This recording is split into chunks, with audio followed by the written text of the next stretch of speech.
Hello students, ലാവൻ സൊല്യൂഷൻസിൻ്റെ മറ്റൊരു USS ക്ലാസ്സിലേക്ക് എല്ലാവർക്കും സ്വാഗതം. അപ്പോൾ വീണ്ടും ഞാനിങ്ങനെ റിപ്പീറ്റ് ചെയ്യുന്നില്ല, നമുക്ക് നേരെ ടോപ്പിക്കിലേക്ക് പോവാം. CM കിഡ് സ്കോളർഷിപ്പ് അല്ലേ, CM കിഡ് സ്കോളർഷിപ്പ് അഥവാ പണ്ടത്തെ USS ക്ലാസ്സിൻ്റെ 4ാമത്തെ പാർട്ട് വീഡിയോയിലേക്ക് എല്ലാവർക്കും ഒരിക്കൽ കൂടി സ്വാഗതം. ഇന്ന് കോംപ്രിഹെൻഷനോ ഒന്നുമല്ല, നിങ്ങൾക്ക് വളരെ ഫെമിലിയർ ആയിട്ടുള്ള പോയം ബേസ്ഡ് ആയിട്ടുള്ള ഒരു മാർക്ക് USS എക്സാമിന് ഷുവർ ആയിട്ടുള്ള ഒരു ഏരിയയുമായിട്ടാണ് ഞാനിന്ന് വന്നിട്ടുള്ളത്. ഇറ്റ് ഈസ് പോയറ്റിക് ഡിവൈസസ് അല്ലേ. ഏത് പോയം നമ്മൾ ടെക്സ്റ്റ് ബുക്കിൽ പഠിക്കുന്ന സമയത്തും അതിൽ ആക്ടിവിറ്റീസ് ആയിട്ട് പോയറ്റിക് ഡിവൈസസ് കണ്ടെത്താൻ പറയാറുണ്ട്. Simile, metaphor, personification, alliteration, assonance തുടങ്ങിയിട്ടുള്ള. ഇപ്പോൾ ലോഫിംഗ് സോങ് എന്ന് പറയുന്ന ആ ഒരു പോയം ഇപ്പോൾ സ്കൂളിൽ എടുത്തു കഴിഞ്ഞിട്ടുണ്ടോ, അതിലും വരുന്നു personification, alliteration, assonance, rhyming words, rhyme scheme, ഇതൊക്കെ നിങ്ങൾ കണ്ടുപിടിച്ചിട്ടുണ്ടാവും അല്ലേ. അപ്പോൾ അതിനെല്ലാം കൂടി ഒരുമിച്ച് നമ്മൾ പഠിക്കാൻ പോവാണ്. ഇതെല്ലാം എവിടെ വരും? USS എക്സാമിന് ഒരു ക്വസ്റ്റ്യൻ ആയിട്ട് വരും. ക്വസ്റ്റ്യൻ എങ്ങനെയാ വരിക എന്ന് പറയുന്നതിന് മുമ്പ് ഇതൊക്കെ എന്താണെന്ന് ഇപ്പോൾ നിങ്ങൾക്ക് അറിയാം. അതൊന്നും കൂടി ഞാൻ എന്ത് ചെയ്യാം, ഒന്ന് ഓർമ്മപ്പെടുത്തി തരാം. ഒന്നും കൂടി ഒന്ന് നിങ്ങളുടെ മൈൻഡിലേക്ക് അതിനെ ഒന്ന് കൊണ്ടുവരാൻ ഞാനൊരു ശ്രമം നടത്താൻ പോവാണ് കേട്ടോ. അപ്പോൾ പോയറ്റിക് ഡിവൈസസ് എന്ന് പറയുന്നതാണ് നമ്മുടെ ടോപ്പിക് എന്ന് പറയുന്നത്. So once again welcome back to CM kid scholarship. അപ്പോൾ പോയറ്റിക് ഡിവൈസുകൾ ഏതൊക്കെയാണെന്ന് ചോദിച്ചു കഴിഞ്ഞാൽ നമുക്ക് പ്രധാനമായിട്ടും വരുന്നത് simile, metaphor, alliteration, assonance, hyperbole, rhyming words, rhyme scheme, ഇതൊക്കെയാണ് നമുക്ക് പ്രധാനമായിട്ടും വരുന്ന പോയറ്റിക് ഡിവൈസുകൾ എന്ന് പറയുന്നത്. ഇത്രയും കാലം ഇവരെയൊക്കെ എന്ത് ചെയ്തിട്ടുള്ളൂ, ചോദിച്ചിട്ടുള്ളൂ. ഇതിൻ്റെ അപ്പുറത്തേക്ക് ഒരു ക്വസ്റ്റ്യൻ ഇതുവരെ വന്നിട്ടില്ല എന്നുള്ളതാണ്. എങ്കിലും നമുക്ക് കൂടുതൽ ഡീപ്പായിട്ട് തന്നെ നമുക്ക് പോവാം. അപ്പോൾ അതിൽ ആദ്യത്തെ പോയറ്റിക് ഡിവൈസ് എന്ന് പറയുന്നത് സിമിലിയാണ്. ചെറിയ ക്ലാസ് മുതലേ, 5ാം ക്ലാസ് മുതലേ നിങ്ങൾ കേട്ടുവരുന്നൊരു പോയറ്റിക് ഡിവൈസ് ആയിരിക്കും സിമിലി എന്ന് പറയുന്നത്. എന്താണ് simile? A figure of speech comparing two unlike things using the words like or as. രണ്ട് വ്യത്യസ്ത വസ്തുക്കളെ, സിമിലർ അല്ലാത്ത രണ്ട് വ്യത്യസ്ത വസ്തുക്കളെ ലൈക്കോ അല്ലെങ്കിൽ ആസോ ഉപയോഗിച്ച് കമ്പയർ ചെയ്യുന്നതിനെയാണ് എന്തെന്ന് പറയുക? സിമിലി എന്ന് പറയുക. എന്താ പറയുക? സിമിലി എന്ന് പറയുന്നത്. It creates a powerful imaginative equation like A is like B. അപ്പോൾ A എന്ന് പറയുന്ന ഒരു വസ്തുവും B എന്ന് പറയുന്ന മറ്റൊരു വസ്തുവാണെങ്കിൽ A is like B, A Bയെ പോലെയാണ് എന്ന രീതിയിൽ കമ്പയർ ചെയ്താൽ അതിനെയാണ് നമ്മൾ സിമിലി എന്ന് പറയുക. അപ്പോൾ നമുക്ക് എക്സാം ക്വസ്റ്റ്യൻ പേപ്പറിൽ ഒരു പോയത്തിലെ ഒരു ലൈൻ തരും. ആ ലൈനിനകത്ത് ലൈക്കോ ആസോ ഉണ്ടെങ്കിൽ അധികം ഓപ്ഷൻ തിരഞ്ഞെന്ത് ചെയ്യണ്ട, വേർക്കാൻ നിൽക്കണ്ട, അത് സിമിലി ആയിരിക്കും എന്ന് മനസ്സിലാക്കി വെക്കാം. അപ്പോൾ സിമിലി ആണോ എന്ന് ഉറപ്പിക്കാനുള്ള ഒരു കാര്യമാണെന്ത്, ലൈക്കോ ആസോ ഉണ്ടോ എന്ന് നോക്കുക എന്ന് പറയുന്നത്. ഓക്കെ, അപ്പോൾ ലൈക്കും ആസും തന്നിട്ട് രണ്ട് വ്യത്യസ്ത വസ്തുക്കളെ കമ്പയർ ചെയ്യുന്നുണ്ടോ, അതെന്തായിരിക്കും? സിമിലി ആയിരിക്കും. കുറച്ച് എക്സാമ്പിൾസ് കൊടുത്തിട്ടുണ്ട്, നോക്കിക്കോ. The runner was as fast as a cheetah. ആ റണ്ണർ ചീറ്റയോളം സ്പീഡിലായിരുന്നു, അല്ലെങ്കിൽ അതുപോലെയായിരുന്നു. Runner was as fast as a cheetah. അയാൾ ഓടിയിരുന്നത് എന്തിനെ പോലെയായിരുന്നു? ഒരു ചീറ്റയെ പോലെയായിരുന്നു. അപ്പോൾ റണ്ണർ എന്ന് പറയുന്ന ഒരു വസ്തുവിനെ ചീറ്റയുമായിട്ട് ഞാൻ എന്ത് ചെയ്തു? കമ്പയർ ചെയ്തു. അയാളുടെ ഓട്ടത്തിന്, രണ്ടാളുടെയും ഓട്ടം ഒരുപോലെയാണെന്ന് പറയാൻ വേണ്ടിയിട്ട്. അപ്പോൾ ഈ ഒരു ലൈൻ തന്നിട്ട് നിങ്ങൾക്ക് എക്സാമിന് എന്ത് ചെയ്യണം, identify the figure of speech എന്ന് ചോദിച്ചു കഴിഞ്ഞാൽ ഓപ്ഷനിൽ മെറ്റഫർ ഉണ്ടാവും, സിമിലി ഉണ്ടാവും, അലിറ്ററേഷൻ ഉണ്ടാവും, പേഴ്സോണിഫിക്കേഷൻ ഉണ്ടാവും. അപ്പോൾ അതിൽ ആസ് കണ്ടിട്ട് നിങ്ങൾക്ക് മനസ്സിലാക്കാൻ പറ്റണം ഇത് എന്തിനുള്ള എക്സാമ്പിളാണ്, സിമിലിക്കുള്ള എക്സാമ്പിൾ ആണെന്നുള്ളത്. രണ്ടാമത്തെ, the glass shattered like A 1000 tiny stars. ഒരു ഗ്ലാസ് പൊട്ടിച്ചെതറി ഏതുപോലെ? ചെറിയ ചെറിയ നക്ഷത്രങ്ങളെ പോലെ എന്നാണ് പറയുന്നത്. അപ്പോൾ ഒരു ഗ്ലാസ് പൊട്ടിയതിനെ എന്തിനോട് കമ്പയർ ചെയ്തു? ടൈനി സ്റ്റാർസിനോട്, ചെറിയ നക്ഷത്രങ്ങളോട് കമ്പയർ ചെയ്തിരിക്കുകയാണ്. അപ്പോൾ അങ്ങനെയുള്ള ലൈക്ക് ഉപയോഗിച്ചുള്ള ഒരു കമ്പാരിസൺ നിങ്ങൾക്ക് ഇവിടെ കാണാൻ സാധിക്കും. സിമിലിയാണ്. Third example, her smile was as bright as the sun. അവളുടെ പുഞ്ചിരി ഒരു ബ്രൈറ്റ് ആയിട്ടുള്ള ഒരു സണ്ണിൻ്റേത് പോലെയാണ് എന്ന് പറഞ്ഞൊരു കമ്പാരിസൺ ആണ്. ഏതോ ഒരു പെൺകുട്ടിയെ അല്ലെങ്കിൽ ഏതോ ഒരു സ്ത്രീയെ, അവളുടെ ചിരിയെ കമ്പയർ ചെയ്തത് എന്തിനോടാ? സണ്ണിനോടാണ്. ബ്രൈറ്റ് ആയിട്ട് നിൽക്കുന്ന ഒരു സണ്ണിനോടാണ്. എന്തുപയോഗിച്ചിട്ടാണ് കമ്പയർ ചെയ്തത്? ആസ് ഉപയോഗിച്ചിട്ടാണ് കമ്പയർ ചെയ്തേ. ഇപ്പോൾ സിമിലിയാണ്. മറ്റൊരു example, oh my love is like a red red rose അല്ലേ. റോബർട്ട് ഫ്രോസ്റ്റ് എന്ന് പറയുന്ന മഹാനായ എഴുത്തുകാരൻ്റെ വരികളാണ്. Oh my love is like a red red rose. എൻ്റെ ലവ് എന്ന് പറയുന്നത് എന്തുപോലെയാണെന്ന് അദ്ദേഹം പറഞ്ഞത്? റെഡ് റെഡ് റോസ് പോലെയാണ് എന്ന് അദ്ദേഹം പറയാണ്. അപ്പോൾ ഇത് ഒരു സിമിലിക്കൽ എക്സാമ്പിൾ ആണ്, കാരണം അവിടെ ലൈക്ക് ഉപയോഗിച്ചിട്ടാണ് കമ്പയർ ചെയ്തിരിക്കുന്നത്. ഒരു എക്സാമ്പിളും കൂടി ഉണ്ട്, I wanted lonely as A cloud. ഞാനൊരു ക്ലൗഡിനെ പോലെ അലഞ്ഞു തിരിഞ്ഞു എന്നാണ് പറയുന്നത്. ഞാൻ അലഞ്ഞു തിരിയാണ്. എങ്ങനെ? എന്തിനെ പോലെയാ? ക്ലൗഡിനെ പോലെ. ആസ് ഉപയോഗിച്ചിട്ടാണ് കമ്പാരിസൺ നടത്തിയിരിക്കുന്നത്. അപ്പോൾ ഇങ്ങനെ ലൈക്കോ ആസോ ഉപയോഗിച്ചിട്ടുള്ള കമ്പാരിസൺ ആണോ അത് സിമിലിക്കുള്ള എക്സാമ്പിൾ ആണ് എന്ന് മക്കൾ മനസ്സിലാക്കുക. രണ്ടാമത്തത് മെറ്റഫർ ആണ്. സിമിലിയോട് സാമ്യമുള്ള ഒരു പോയറ്റിക് ഡിവൈസ് ആണ് മെറ്റഫർ എന്ന് പറയുന്നത്. സിമിലിയിൽ ലൈക്കും ആസും ഉപയോഗിക്കുന്നുണ്ടെങ്കിൽ മെറ്റഫറിൽ എന്ത് ഉപയോഗിക്കില്ല? ലൈക്കും ആസും ഉണ്ടാവില്ല. അപ്പോൾ simile A is like B ആണെങ്കിൽ മെറ്റഫർ എന്ന് പറഞ്ഞാൽ എ ഈസ് ബി. ഒരു വസ്തു മറ്റൊന്ന് തന്നെയാണ് എന്ന് ഉറപ്പിച്ചു പറയുന്ന പരിപാടിയാണ് മെറ്റഫർ. എ ബിയെ പോലെയാണ് എന്ന് പറഞ്ഞാൽ അത് സിമിലിയാണ്. എന്നാൽ എ ബി തന്നെയാണ് എന്ന് പറഞ്ഞാൽ അത് മെറ്റഫറാണ്. അപ്പോൾ a metaphor is a figure of speech that directly compares two unlike things by stating that one is the other.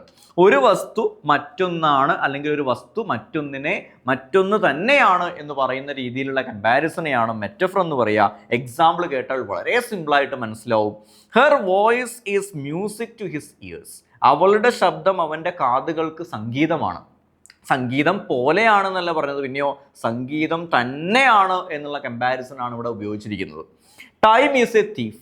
സമയം എന്ന് പറയുന്നത് ഒരു കള്ളനാണ് അല്ലേ? നമുക്ക് പലപ്പോഴും തോന്നാറുണ്ട് എത്ര പെട്ടെന്ന് ആ സമയം പോവാൻ നമുക്ക് തോന്നാറുണ്ട്. അപ്പോൾ ടൈം ഈസ് എ തീഫ്.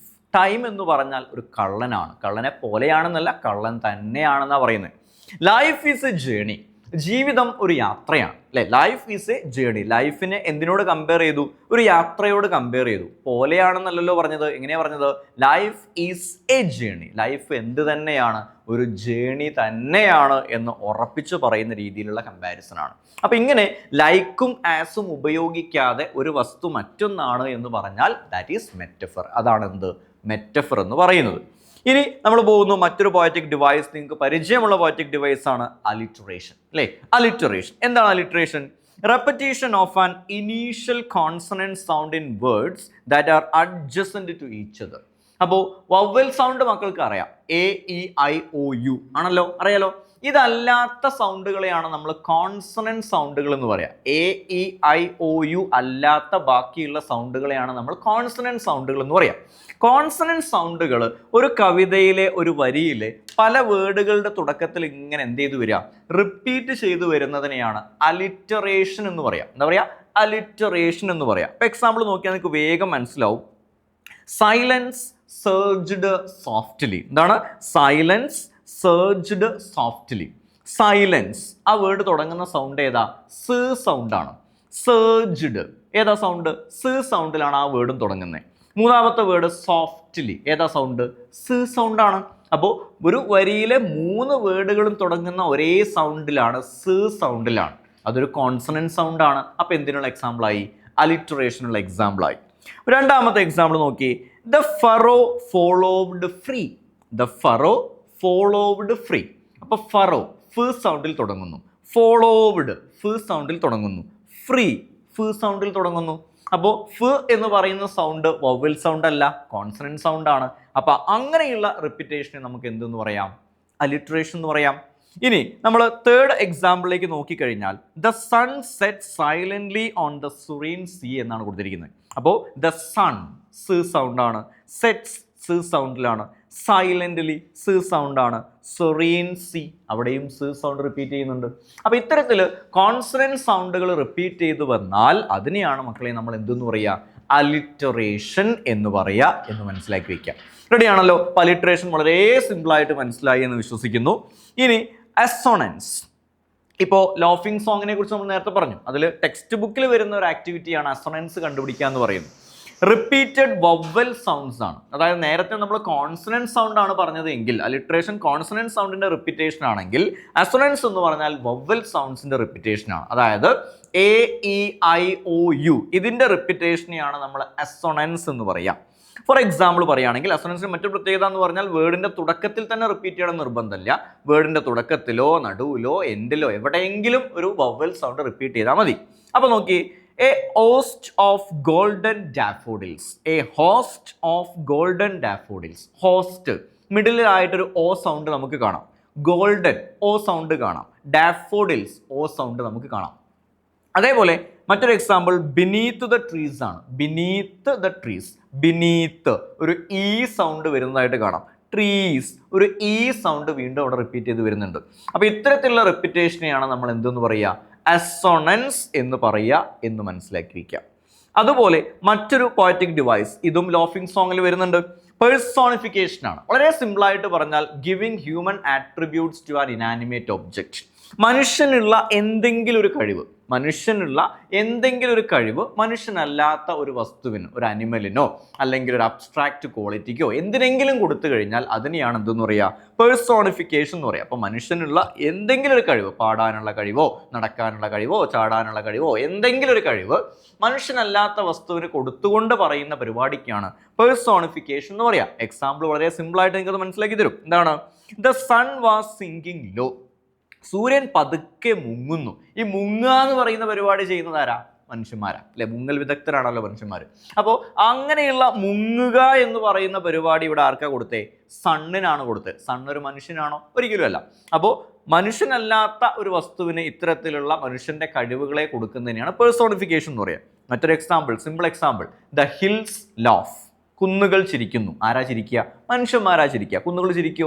ഇല്ല. അപ്പോൾ ചിരിക്കുക എന്ന് പറയുന്ന മനുഷ്യന്റെ കഴിവിനെ ജീവനില്ലാത്ത കുന്നുകൾക്ക് കൊടുത്തു. അതാണ് എന്തിനുള്ള എക്സാമ്പിൾ ആയപ്പോൾ? പേഴ്സോണിഫിക്കേഷനുള്ള എക്സാമ്പിളായി. എന്തൊരു സിമ്പിൾ അല്ലേ? അപ്പോൾ പേഴ്സോണിഫിക്കേഷൻ കഴിഞ്ഞാൽ നമുക്ക് സ്ഥിരമായിട്ട് ചോദിക്കുന്ന മറ്റൊരു പോയറ്റിക് ഡിവൈസ് ആണ് ഹൈപ്പർബലി എന്ന് പറയുന്നത്. ഹൈപ്പർബലി പേരിലൊന്നും വലിയ കാര്യമൊന്നുമില്ല. ഹൈപ്പർബലി എന്ന് പറഞ്ഞാൽ ഇത്രയേ ഉള്ളൂ, എക്സാജുറേറ്റഡ് സ്റ്റേറ്റ്മെന്റ് ആണ്. ചെറിയ എന്തെങ്കിലും ഒരു കാര്യത്തിനെ വലിയ സംഭവമാക്കി പറയുന്ന പരിപാടിക്കാണ് ഹൈപ്പർബലി എന്ന് പറയുന്നത്. ഫോർ എക്സാമ്പിൾ, നിങ്ങൾ സ്ഥിരം കേൾക്കാറുണ്ട് അല്ലേ, 1000 വട്ടം ഫോണിൽ കളിച്ചിരിക്കരുത് എന്ന് പറഞ്ഞ് ചീത്ത പറഞ്ഞിട്ടുണ്ടാവും നിങ്ങളെ പലപ്പോഴും. നിങ്ങളുടെ ഫാദർ അല്ലെങ്കിൽ മദർ ഒരിക്കലും 1000 വട്ടം ഒന്നും പറഞ്ഞിട്ടുണ്ടാവില്ല, 2, 3, 4 തവണ പറഞ്ഞിട്ടുണ്ടാവും. പക്ഷെ ചീത്ത പറയുന്ന സമയത്ത് അതിൻ്റെ എണ്ണം കൂടിയിട്ട് എത്രയാവും? 1000 തവണ എന്നാക്കി മാറ്റും. അപ്പോൾ ആ ചെറിയ സംഭവത്തിനെ വലിയ സംഭവമാക്കി പറയുന്ന പരിപാടിയാണ് hyperbole. For example, I have told you 1,000,000 times. 1000 തവണ നിന്നോട് പറഞ്ഞിട്ടുണ്ടെന്ന് ഞാൻ നേരത്തെ പറഞ്ഞില്ലേ, അതേപോലെ ഒരു എക്സാമ്പിൾ. അടുത്തത്, this suitcase weighs a ton. ഈ സ്യൂട്ട് കേസിന് ഒരു 10 ഭാരമുണ്ട്.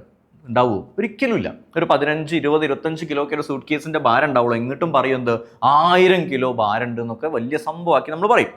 I M so hungry I could eat A horse. എനിക്ക് നല്ല വിശപ്പുണ്ട്, ഒരു കുതിരേനെ തിന്നാനുള്ള വിശപ്പുണ്ട്, ഒരു ആനേനെ തിന്നാനുള്ള വിശപ്പുണ്ട് എന്നൊക്കെ നമ്മൾ പറയാറുണ്ട്. അപ്പോൾ ഇത്തരത്തിൽ ചെറിയൊരു വിശപ്പിനെ നമ്മൾ വലുതാക്കിയിട്ട് എന്താക്കും?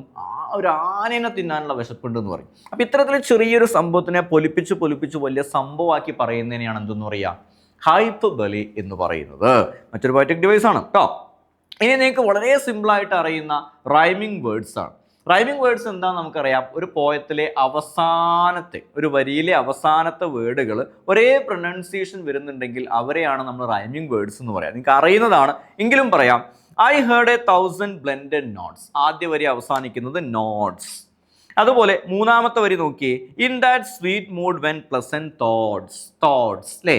നോട്ട്സ്, തോട്ട്സ്, സ് സൗണ്ടിലാണ് ആ 2 വേർഡും അവസാനിക്കുന്നത്. അത് റൈമിംഗ് വേർഡ്സ് ആണ്. നോട്ട്സും തോട്ട്സും റൈമിംഗ് വേർഡ്സ് ആണ്. അതുപോലെ രണ്ടാമത്തെ വരി റിക്ലൈൻഡിലാണ് അവസാനിക്കുന്നത്. നാലാമത്തെ വരി മൈൻഡിലാണ് അവസാനിക്കുന്നത്. റിക്ലൈൻഡ്, മൈൻഡ്, ഇൻഡ് സൗണ്ടിൽ അവസാനിക്കുന്ന 2 വേർഡുകൾ. അതും എന്തിനുള്ള എക്സാമ്പിളാണ്? റൈമിംഗ് വേർഡ്സിനുള്ള എക്സാമ്പിളാണ് എന്ന് നമ്മൾ മനസ്സിലാക്കി വയ്ക്കുക. ഇനി നമ്മൾ നോക്കേണ്ടത് റൈം സ്കീമാണ്. എങ്ങനെയാണ് റൈം സ്കീം കണ്ടുപിടിക്കുക? ഓരോ വരിയിലെയും അവസാനിക്കുന്ന വേർഡുകൾക്ക് നമ്മൾ ലെറ്റർ കൊടുക്കണം. ABCDE എന്ന് പറഞ്ഞ് മുതൽ തുടങ്ങുക, ലെറ്റർ കൊടുക്കുക. ആ ലെറ്റർ കൊടുക്കുമ്പോൾ ശ്രദ്ധിക്കേണ്ടത്, ഒരേ എൻഡിങ് സൗണ്ട് വരുന്നുണ്ടെങ്കിൽ, അതായത് റൈമിംഗ് വേർഡ്സ് വരുന്നുണ്ടെങ്കിൽ, റൈമിംഗ് വേർഡായിട്ട് വരുന്നതിന് ഒരേ ലെറ്ററേ നമുക്ക് കൊടുക്കാൻ പറ്റുള്ളൂ. അപ്പോൾ സ്ക്രീനിൽ കാണുന്ന സെയിം 4 വരി കവിതയിൽ നോട്ട്സിന് നമ്മൾ A എന്ന് കൊടുത്തു എന്ന് വിചാരിക്കാം. നോട്ട്സിന് നമ്മൾ എന്ത് കൊടുത്തു? A എന്ന് കൊടുത്തു.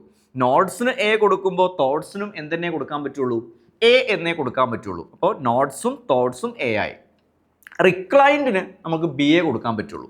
റിക്ലൈൻഡിന് B കൊടുത്താൽ മൈൻഡിനും എന്ത് കൊടുക്കണം? B എന്ന് കൊടുക്കണം. അപ്പോൾ A B നമ്മൾ കൊടുത്തു കഴിഞ്ഞു. ഇനി അതിനെ ആ ഒരു ഓർഡറിൽ ഇങ്ങോട്ട് വായിച്ചാൽ നോട്ട്സിൻ്റെ A, റിക്ലൈൻഡിൻ്റെ B, തോട്ട്സിൻ്റെ A, മൈൻഡിൻ്റെ B. ഓർഡറിൽ വായിച്ചേ AB. ഇതാണ് എന്ത്? റൈം സ്കീം എന്ന് പറയുന്നത്. ഈ രീതിയിൽ നമുക്ക് എന്ത് കിട്ടും? റൈം സ്കീം കണ്ടുപിടിക്കാൻ പറ്റും. ഇപ്പോൾ നിങ്ങൾക്ക് സ്ക്രീനിൽ മറ്റൊരു പോയം കാണാം. അതിൻ്റെ ഒരു റൈം സ്കീം നമുക്ക് കണ്ടുപിടിക്കണം. എങ്ങനെയാണ് കണ്ടുപിടിക്കാം? ഗില്ലിഗൻ എന്ന് പറയുന്ന ആ ഒരു വേർഡിന് നമ്മൾ A എന്ന് കൊടുത്തു. ഗില്ലിഗൻ ന് സൗണ്ടിലാണ് അവസാനിക്കുന്നത്. വേറെ ഏതെങ്കിലും വേർഡ് ന് സൗണ്ടിൽ അവസാനിക്കുന്നുണ്ടോ? ഇല്ല. അപ്പോൾ A കഴിഞ്ഞു. ഡേ എന്നുള്ളതിന് നമ്മൾ B എന്ന് കൊടുത്തു. ഡേ A സൗണ്ടിലാണ് അവസാനിക്കുന്നത്. A സൗണ്ടിൽ വേറെ ആരെങ്കിലും അവസാനിക്കുന്നുണ്ടോ? ബെഡ്സും ഉണ്ട്, ലേയും ഉണ്ട്. അപ്പം ലേ എ സൗണ്ടിൽ അവസാനിക്കുന്നതുകൊണ്ട് ഡേക്കും ലേയും നമുക്ക് ബി കൊടുക്കാം. ബെഡ്സിന് നമുക്ക് എന്ത് കൊടുക്കാൻ പറ്റില്ല? എയും കൊടുക്കാൻ പറ്റില്ല, ബിയും കൊടുക്കാൻ പറ്റില്ല. പിന്നെ ആരാ ഉള്ളത്? സി ആണ് നമുക്കുള്ളത്. അപ്പോൾ ഓർഡറിൽ നമ്മൾ വായിക്കുമ്പോൾ ABCB എന്നാണ് കിട്ടുക. ഇത്തരത്തിൽ നമുക്ക് റൈം സ്കീമും കണ്ടുപിടിക്കാൻ പറ്റും. റൈം സ്കീമും ഇത്തരത്തിൽ ഓപ്ഷനായിട്ട് വരും.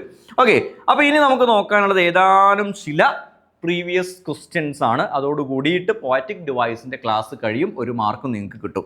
നോക്കിക്കേ, 2024 USS എക്സാമിന് ചോദിച്ച ക്വസ്റ്റ്യൻ ഇങ്ങനെയായിരുന്നു: the trees laughed in the wind. കാറ്റിൽ മരങ്ങൾ ചിരിച്ചു എന്നാ. അപ്പോൾ നമുക്ക് കിട്ടി അല്ലേ? സിമിലി ആണോ, മെറ്റഫർ ആണോ, പെർസോണിഫിക്കേഷൻ ആണോ, അലിട്രേഷൻ നമുക്ക് മനസ്സിലായി. ട്രീസ്, മരങ്ങൾ ചിരിക്കുമോ? ഒരിക്കലും ഇല്ല. അപ്പോൾ മരങ്ങൾ ചിരിക്കില്ല എന്ന് നമുക്കറിയാം. ആരാ ചിരിക്കുക? മനുഷ്യന്മാരാണ്. മനുഷ്യന്മാരുടെ ചിരിക്കുക എന്ന് പറയുന്ന കഴിവ് ഇവിടെ ആർക്കാ കൊടുത്തേ? ട്രീസ്. അപ്പോൾ ഏതാ പോയറ്റിക് ഡിവൈസ്? സിമിലി ആണോ? അല്ല. മെറ്റഫർ ആണോ? അല്ല. ഹൈപ്പർബലി ആണോ? ഒരിക്കലും അല്ല. പിന്നെ ഏതാണ്? പെർസോണിഫിക്കേഷൻ ആണ് എന്ന് നമുക്ക് മനസ്സിലാവും. റെഡി ആണല്ലോ? അതേപോലെ മറ്റൊരു ക്വസ്റ്റ്യൻ ആണ്: life is a broken winged bird. ജീവിതം എന്ന് പറയുന്നത് ചിറക് നഷ്ടപ്പെട്ട ഒരു പക്ഷിയെ പോലെയാണ്, അല്ലെങ്കിൽ ചിറക് ബ്രേക്ക് ആയി പോയ ഒരു പക്ഷിയാണ് പോലെയാണെന്നല്ല. Life is a broken winged bird. A is b എന്നാ പറഞ്ഞത്. അപ്പോൾ ലൈഫിനെ ബ്രോക്കൺ വിങ്ഡ് ബേർഡിനോട് കമ്പയർ ചെയ്തു. ഡയറക്റ്റ് കമ്പാരിസൺ ആണ്. ലൈക്കും ആസും ഇല്ല. ലൈക്കും ആസും ഇല്ലാത്ത കമ്പാരിസൺ 2023 ചോദിച്ച ക്വസ്റ്റ്യനാണ്. ലൈക്കും ആസും ഇല്ലാത്ത ഒരു കമ്പാരിസൺ ആവുമ്പോൾ സ്വാഭാവികമായിട്ടും അത് മെറ്റഫർ ആണ് എന്ന് നമുക്ക് വേഗം കത്തും. കാരണം പോയറ്റിക് ഡിവൈസ് നിങ്ങൾ പഠിച്ചു കഴിഞ്ഞു അല്ലേ? അപ്പോൾ അത് മെറ്റഫർ ആണ്. ഇനി അടുത്ത ക്വസ്റ്റ്യൻ എന്ന് പറയുന്നത് റൈം സ്കീം കണ്ടുപിടിക്കാനുള്ള ക്വസ്റ്റ്യൻ ആണ്. നമ്മൾ ആ വരികളൊന്നും വായിക്കുന്നില്ല. ഡേ എന്ന് പറയുന്ന വേർഡ്, ഡേ നമ്മൾ എ കൊടുത്തു. ഗേ എന്ന് പറയുന്നതിന് നമുക്ക് എന്ത് കൊടുക്കാം? എ എന്ന് കൊടുക്കാം. Day, gay. എ സൗണ്ടിൽ അവസാനിക്കുന്നതുകൊണ്ട് എ കൊടുത്തു. വൈൽഡിന് നമ്മൾ ബി കൊടുത്തു. ചൈൽഡിന് നമുക്ക് എന്ത് കൊടുക്കാം? ബി കൊടുക്കാം. അപ്പോൾ നമുക്ക് AABB എന്നാ കിട്ടുക. അപ്പോൾ ഓപ്ഷൻസ് നോക്കിക്കേ. AABB ഓപ്ഷനായിട്ട് വരുന്നുണ്ട്. ഏതാണ്? ഓപ്ഷൻ ഡി ആണ്. ഓപ്ഷൻ ഡി നമ്മൾ കറപ്പിച്ചു കൊടുത്താൽ 1 മാർക്ക് നമുക്ക് സ്കോർ ചെയ്യും. റെഡി ആണല്ലോ? അപ്പോൾ മക്കളെ, ഇതാണ് നമുക്ക് പോയറ്റിക് ഡിവൈസ് എന്ന് പറയുന്ന ഏരിയയിൽ വരുന്ന പോയറ്റിക് ഡിവൈസുകൾ. സിമ്പിളാണ്. വളരെ സിമ്പിളായിട്ട് റിപ്പീറ്റഡ് ആയിട്ട് വീഡിയോസ് ഒന്ന് കാണുന്നത് വഴി, റിപ്പീറ്റഡ് ആയിട്ട് കാണേണ്ടി വരുമെന്ന് എനിക്ക് തോന്നുന്നില്ല.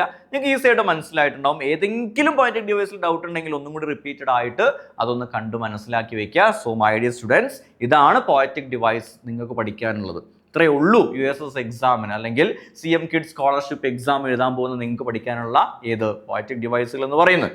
അപ്പോൾ മറ്റു ടോപ്പിക്കുകളുമായിട്ട് വീണ്ടും കാണാം. അതുവരേക്കും ഗുഡ് ബൈ.